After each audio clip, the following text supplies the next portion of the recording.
from the Ticats Audio Network. This is Ticats Today with Louie Butko. Yes, it is Ticats Today for a Tuesday, July the 19th, 2022. Final day of practice. Yes, second day of practice and final day of practice for the Hamilton Tiger Cats as they are getting set to take on the BC Lions on Thursday night. Tomorrow, a travel day. And then Thursday's game, 10 o'clock kickoff, which means we will be on the air with Tiger Cats pregame. Andy Fantu's Bubba O'Neill will get you set starting at 9 o'clock. And don't forget, before that, you can catch a brand new episode of Tiger Cats Game Day as Mike Daly and Courtney Stephen tee you up for a big Week 7 matchup against the Lions in BC. Louie Butko here with you on the Ticats Audio Network. Thanks for checking us out. Really do appreciate it. Make sure you can subscribe so you never miss an episode of this show, which we do every day. That's why we call it Ticats Today. Or any of the other great shows on the Ticats Audio Network, like a brand new episode of the Coach O Show that should be dropping this week. You'll have a new Speaking with the Enemy dropping this week. I had a chance to catch up with Matt Baker, manager of content and communications for the BC Lions. You'll be able to catch a new Ticats Game Day, or Tiger Cats this week, Ticats this week, excuse me, with RJ Broadhead and Luke Tasker. That'll be dropping tomorrow. So always lots of great Ticats content for you here exclusively on the Ticats Audio Network. Coming up on today's show, a little focus on these special teams. We'll hear from Lawrence Woods III, coming off another big game on both sides of special teams. We'll hear from the special teams coordinator, a chance to go one-on-one with Craig Butler. And we'll play that conversation for you coming up in a bit. We'll hear from Dylan Wynn as well. And that's all coming up here on Ticats Today. No Coach O today. He was away from the team for personal reasons and nothing to read into on that, as it was a previously scheduled personal day for Coach O. So just letting you know, that's why we don't have Coach O sound from today. But we do have sound from Lawrence Woods III. Here's what he had to say after practice today.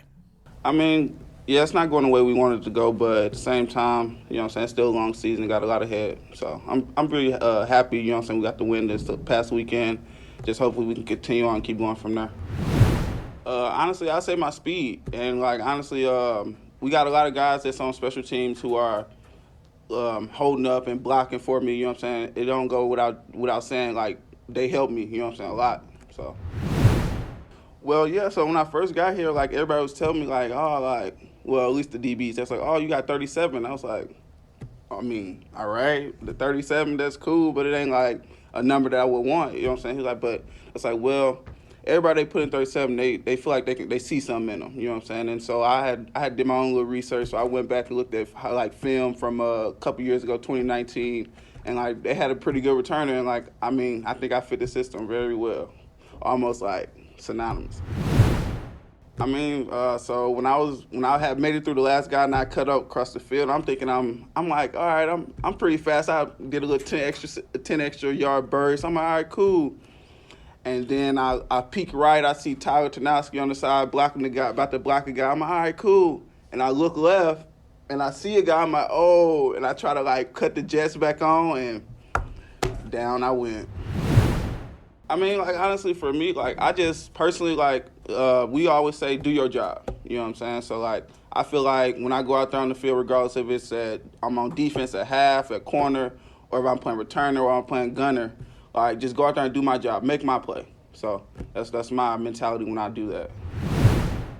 It's a lot of stuff that I've taken away from Butts. He's young, but honestly, he's very, persistent. I ain't gonna say, very, he's very what he wants. That's what he wants. On the field and at practice. I feel like stuff that I've taken away is very detailed, being detailed. And once you transfer from practice, transfer to the field from the game, it's all real good. And that is Lawrence Woods III as we caught up with him after practice today. And I had to ask what was going through his head on that return, and a nice, honest answer from him. Don't look back. That's the advice that he has moving forward. And shout out to Dubois and Ottawa for making a good play. But, Lawrence Woods talking about that. And we'll get to more of Lawrence Woods when we are joined later on in the show by special teams coordinator and assistant DB coach Craig Butler.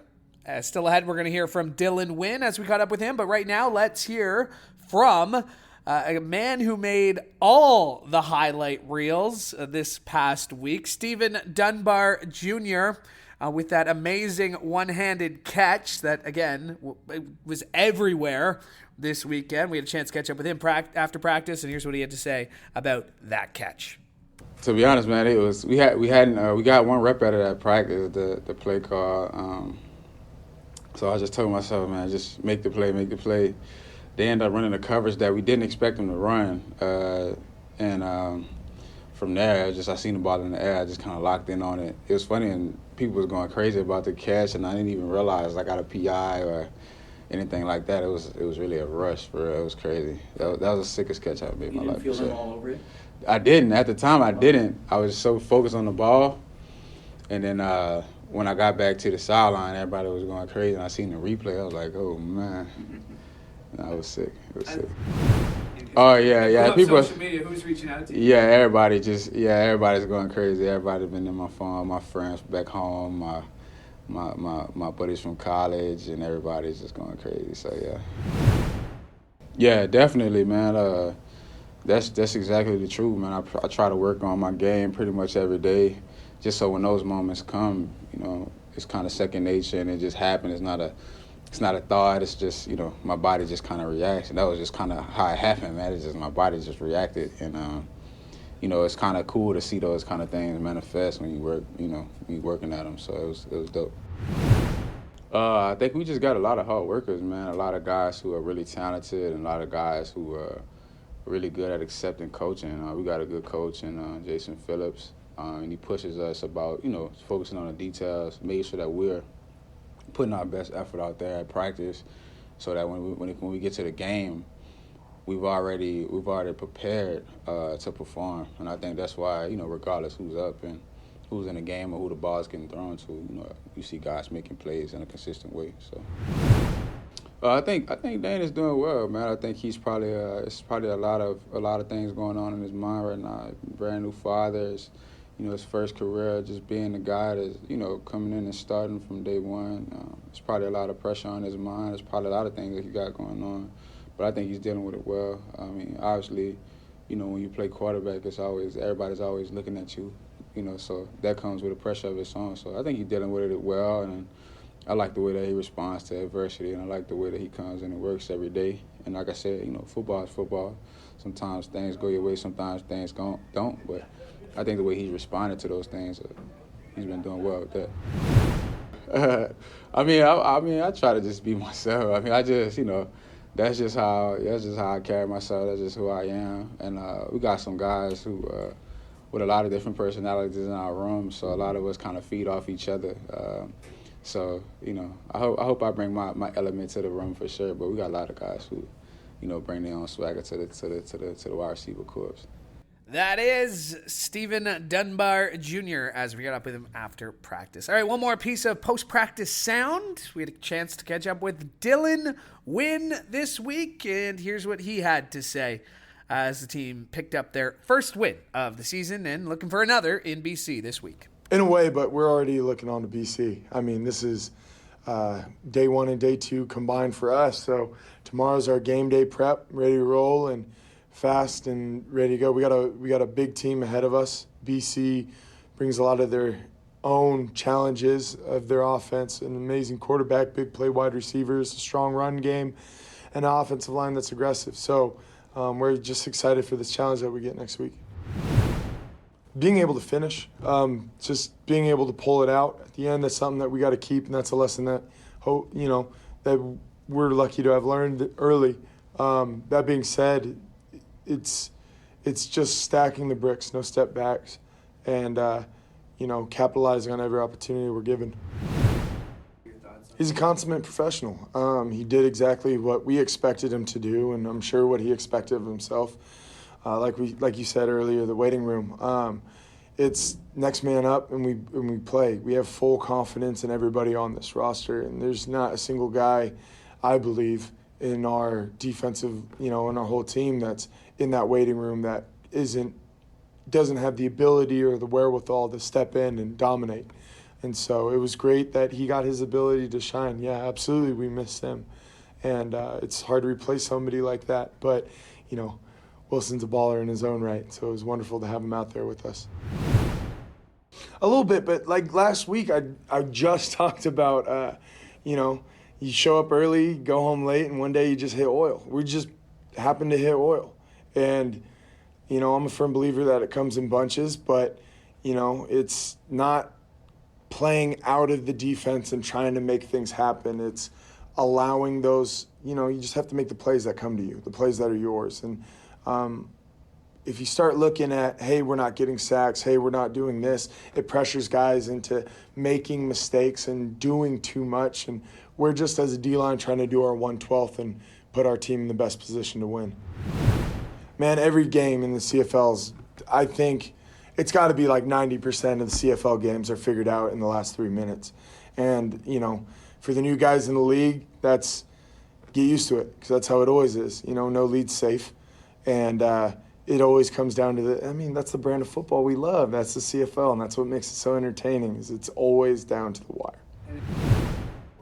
To me, the CFL brand of football is the most entertaining brand of football there is. There's something to be said about the waggle, the bigger field, the running, the big playability, and like we said, it goes down to the last 3 minutes every time. It's an exciting sport, and I love to be a part of it, and just the historic tradition. And you got to love it. You got to love it. There's just so much richness that comes into it. And that is Dylan Wynn talking his love of the CFL. And I always love when, American players come up here. And yes, he's making a living here and he's doing really well and he's a star. But knowing how much he loves this game, and it's not just a paycheck, he loves the brand of football.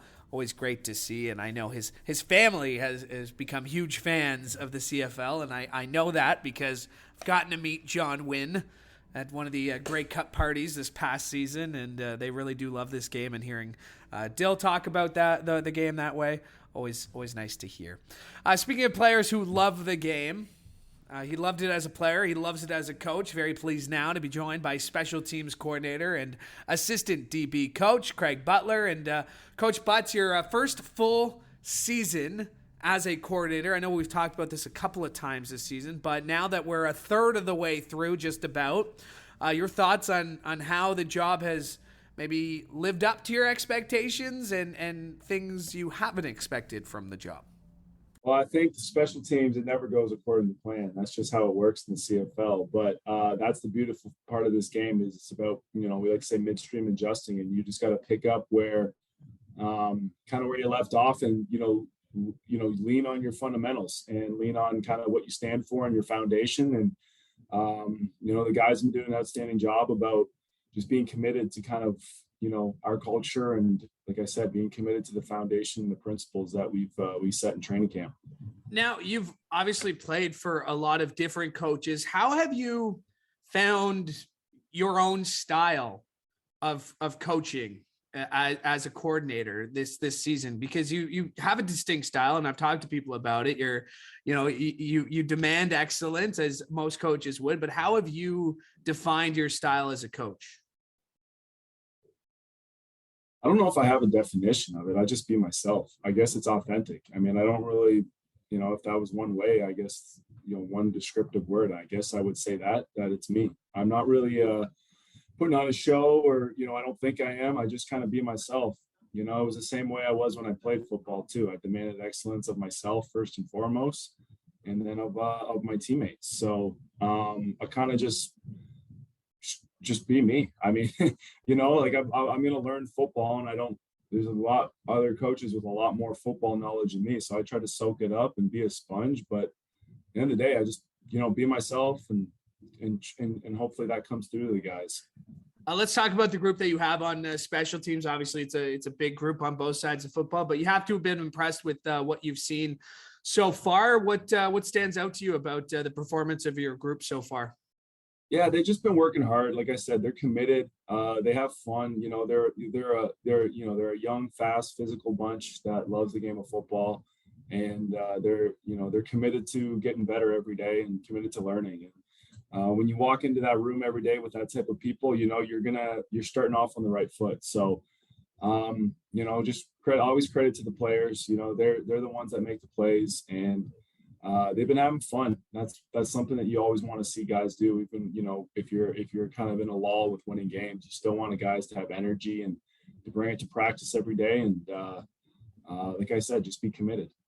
For as long as I've been covering this team, there seems to be a certain type of player, and I don't think it's fair to group all these guys into one, but a leader of men on that group, and whether it was Courtney Steven or Mike Daly, and now it sounds like it's Curtis Newton. How important are those guys to get to buy into what you as a coach are selling, but also who have that experience to teach, what is often a younger group on the football field? Yeah, I mean, you got to have key veteran leaders. Sometimes not even veterans. You need to have leadership in the locker room. It's vital to have any sort of successful football team, any successful organization. You need leaders in their own subcultures. And Curtis, he does an outstanding job. First and foremost, Curtis knows what he's doing, right? So he's competent in what he does. So people will listen to him because he knows what he's talking about. Second of all, he cares, right? He just cares, right? You can tell by the way he plays, by the way he conducts himself in the meetings, the notes he takes. So he just, he may not be the most vocal guy, but he leads a lot by example. And, it's extremely important for young guys who, want to have a long career in the CFL and a successful career. They need to be able to look up to people like Curtis and like others that we have on the team.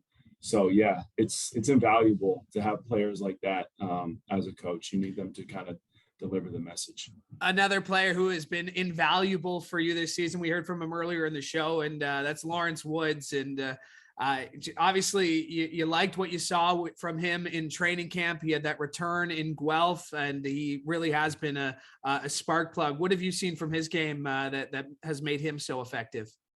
Yeah, well, Lawrence is an exciting player to watch. Every time he gets his ball in the hands, it's kind of like, there's an opportunity, there's going to be a chance.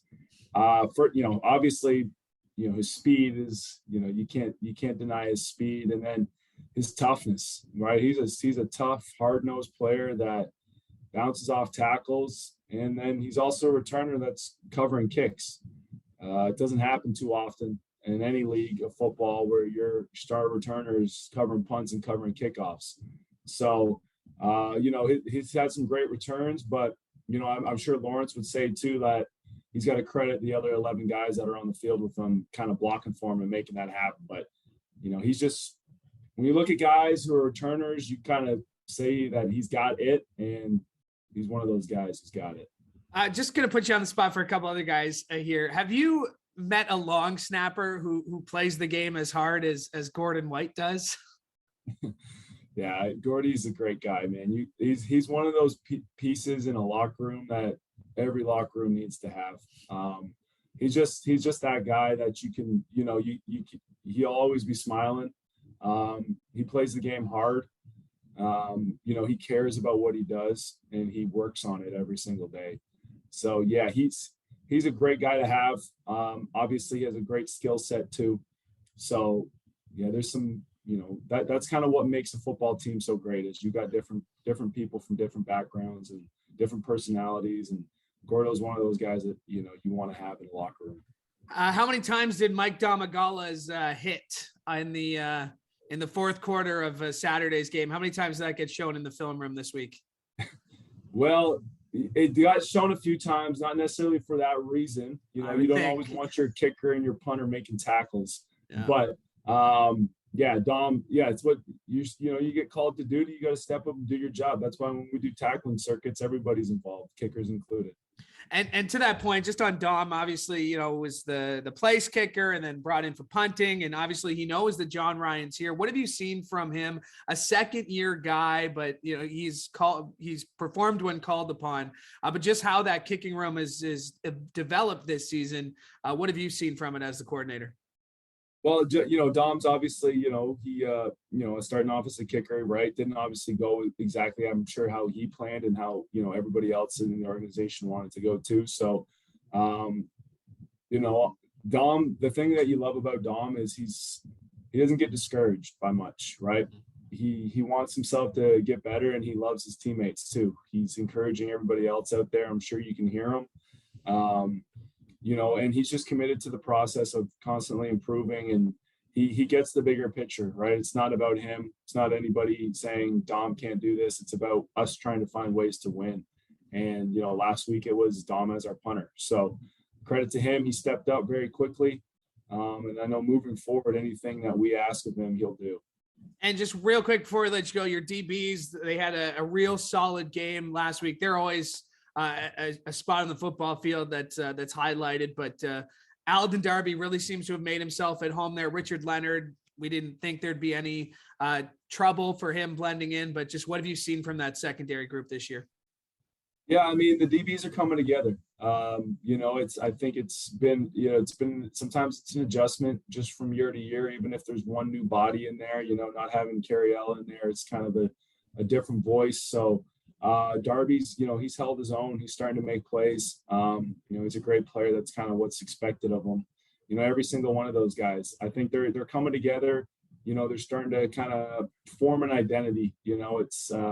It always doesn't. You may come into a season thinking that this is your identity, and then every year is different. So you kind of got to start from scratch. And I think they're building the bricks of the type of defensive backfield they want to be. And it's an ongoing process, but they're doing great. And I think if you ask them, they would say that there's a lot more plays that they need to make. So they'll come. They just come off technique and capitalizing on when the opposing quarterback makes mistakes.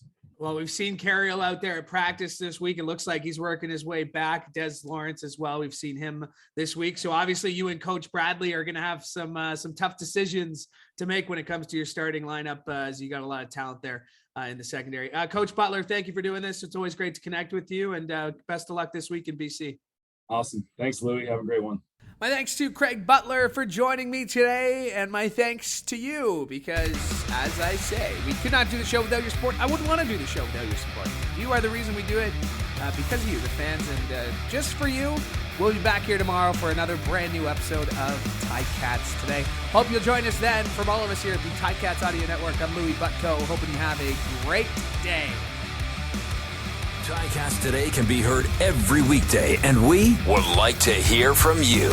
Email us at gameday@ticats.ca. Have a question or an opinion? We want to hear it. That's gameday@ticats.ca. Subscribe to the Ticats Audio Network on Spotify or wherever you get your podcasts.